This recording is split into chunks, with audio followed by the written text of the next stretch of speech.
was the wounded knight who bore the rowan shield.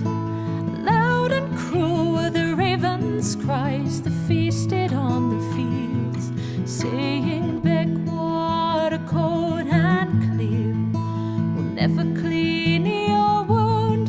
There's none but the maid of the winding mere can make thee whole and sound." So course well, my brindled hounds, and fetch me the mountain hare, whose coat is as grey as the west water, or as white as the lily fair, who said green moss and heather bands could never staunch the flood. There's none but the witch of the Westmorlands can save thy dear life's blood. So turn, turn your stallion's head till his red mane flies in the wind, and the rider of the moon goes by, and the bright star falls behind. And clear was the pale moon when his shadow passed him by. Below the hill was the brightest star when he heard the owlet cry, saying, "Why do you ride this way? And why for came you here?" "I seek the witch of the Westmer-lands that dwells by the winding mere." "Then fly free, your good grey hawk, to gather the golden rod, and face your horse into the clouds above yon gay green wood. And it's weary by the All's water and the misty Breakford way, till through the cleft of the Kirkstone Pass the winding water lay." He said, "Lie down, my brindled hounds, and rest thy good grey hawk, and thee, my steed, may graze thy fill, for I must dismount and walk.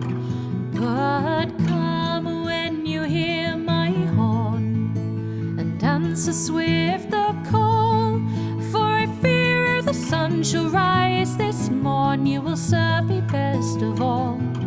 And down to the water's brim he's borne the rowan shield, and the golden rod he has cast in to see what the lake might yield. And wed rose she from the lake, and fast and fleet gait she, one half the form of a maiden fair, with a jet black mare's body.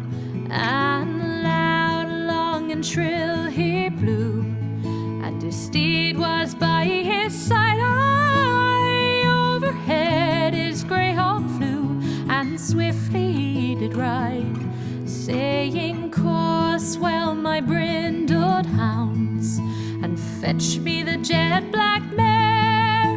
Stoop and strike, my good grey hawk, and bring me the maiden fair."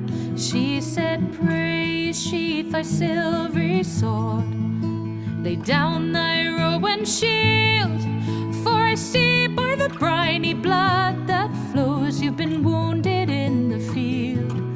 And she stood in a gown of the velvet blue, bound round with a silver chain.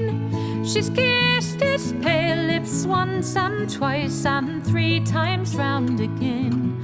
And she's bound his wound with a golden rod, full fast in her arms he lay.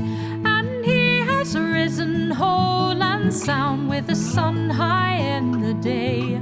She said, "Ride with your brindled hounds at heel,